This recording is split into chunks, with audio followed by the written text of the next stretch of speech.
Okay, so here is our first introduction to an if function.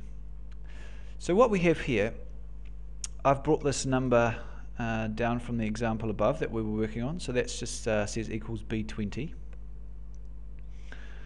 Now what we want to do in this row 28 here is it needs to say one of two things. So it needs to look at this number and it needs to make a decision based on what that number is.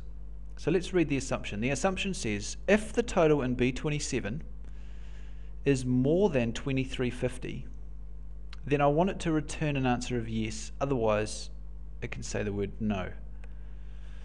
So we have a choice to make. We're walking down the road and we have a choice. We're at a crossroads. And the question, or the crossroads, is this. Is this number more than 2350?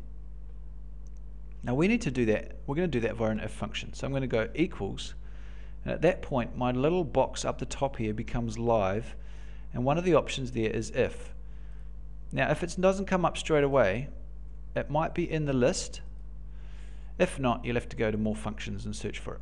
Mine happens to be there.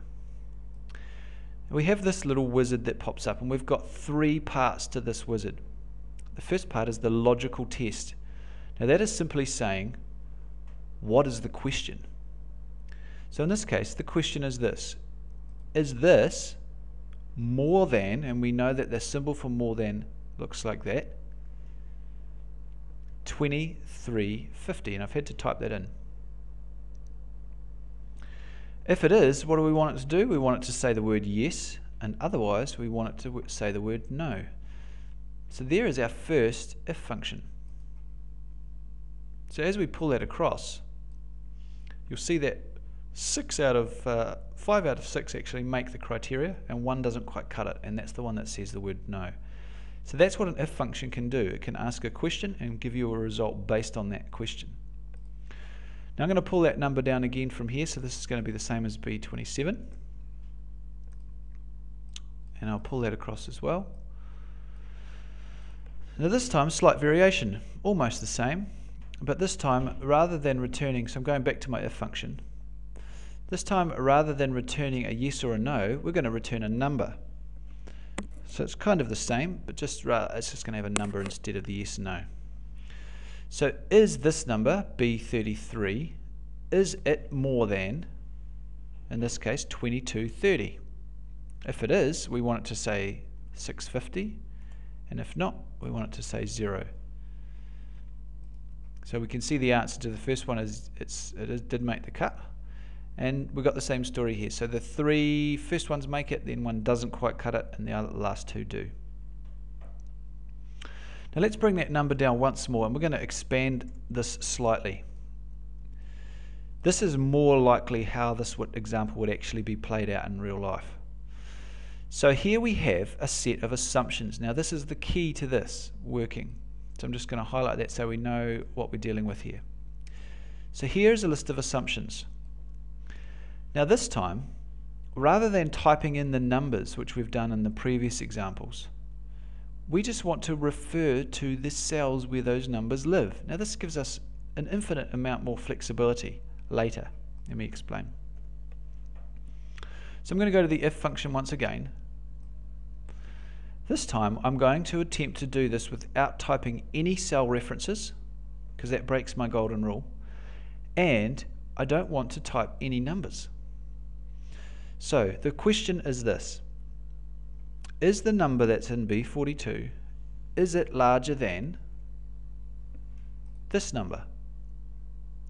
Now, in order for me to be able to pull this formula across, actually let's continue, and we might have to fix the mistake later.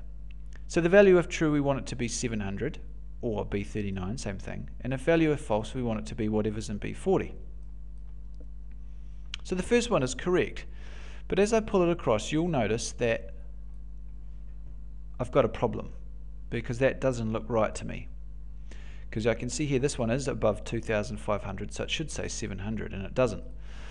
So the issue here is back to this problem of the fill handle. So as I pull it across, remember, Excel looks at the pattern of the cells that I'm using and says, sure, I can replicate that. And so it does. You can see here that these three have all moved across one.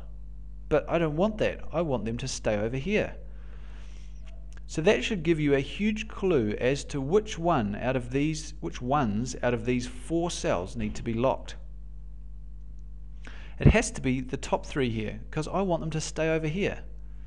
So how do I go ahead and do that? I'm going to go back to my formula, and I want the B38, I want that one to remain always, so I'm going to lock it. Same with B39, same with B40. Now when I pull it across, I get the result that I'm looking for. Notice how there is only one that has made the cut above the 2500. And I think in your example, I think it's 2300, so I'll change it to that so it might look the same for you. There we go. Now this gives you the boss a tremendous amount of flexibility. Notice here that he could then say, well, I want to put the bonus down to 600, and notice how the whole sheet changes. Or he might say, I want to give the person $50 if they don't quite make it.